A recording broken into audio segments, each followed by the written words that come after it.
Good morning. The B platform family was designed jointly by Renault and Nissan, but the B0 variation was mainly used by Dacia.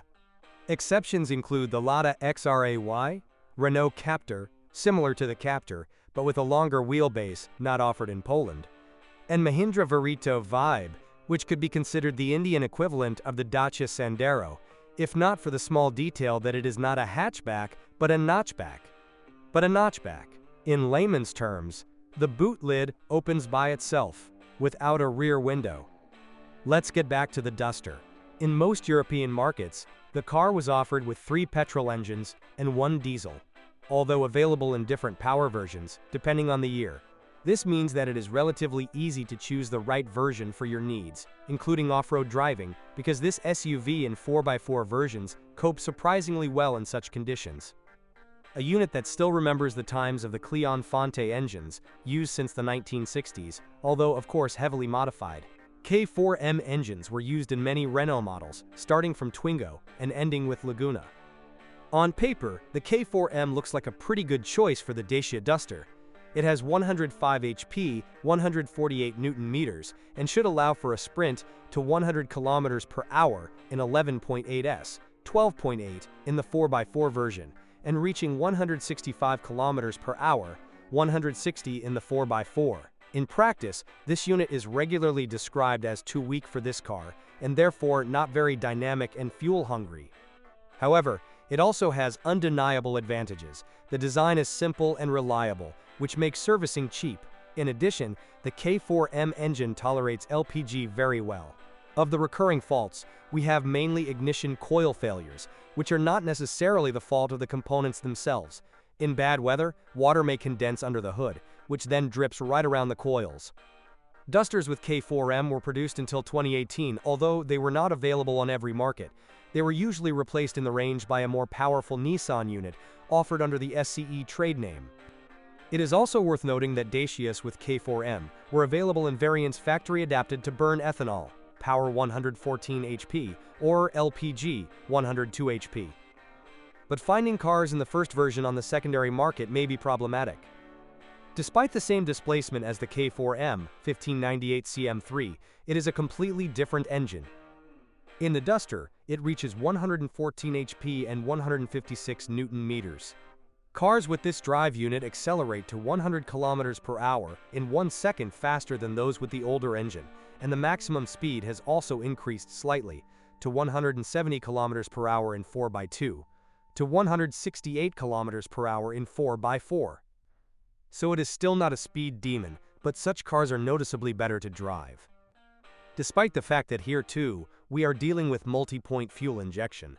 For those interested in installing LPG, this engine has several disadvantages, including the lack of hydraulic valve clearance compensation and not very durable valve seats. This does not rule out the possibility of driving on gas, but according to some gas engineers, it may be necessary to install a valve seat lubrication system. In any case, the K4M unit is a much better choice for LPG. Unlike the K4M unit, the HR16DE/H4M has a timing chain, not a belt. However, you shouldn't expect it to last the entire life of the car, although it should last 200,000 kilometers. The SCE engine was only available from 2015, so it did not coincide with the presentation of the facelifted Dacia Duster 2013. Thanks to the turbocharging, this is definitely the most enjoyable petrol version of the Duster to drive. Such Dacias offer 125 HP and 205 Nm, which allows acceleration to 100 km per hour in 10.4 to 11s and reaching up to 177 km per hour.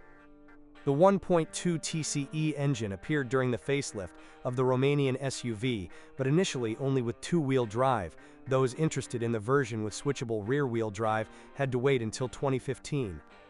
It should be clearly noted here that there were 2 engine families with the commercial designation 1.2 TCE. The first one was based on older Renault D-series engines and had, among other things, multi-point fuel injection. This engine was not used in the Dacia Duster.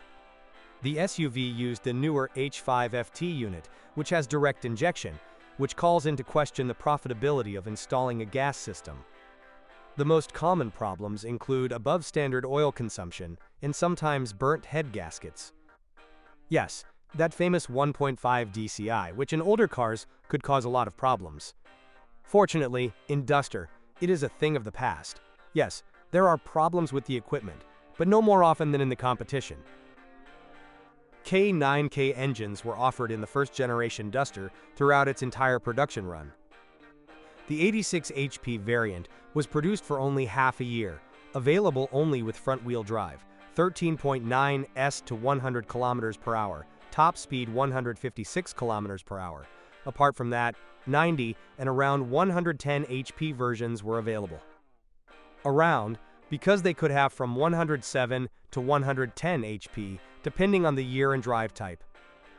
Dacia Duster with 90 horsepower diesel needs 13.8 to 14.9 s to accelerate to 100 km per hour and can reach a maximum of 156 to 158 km per hour.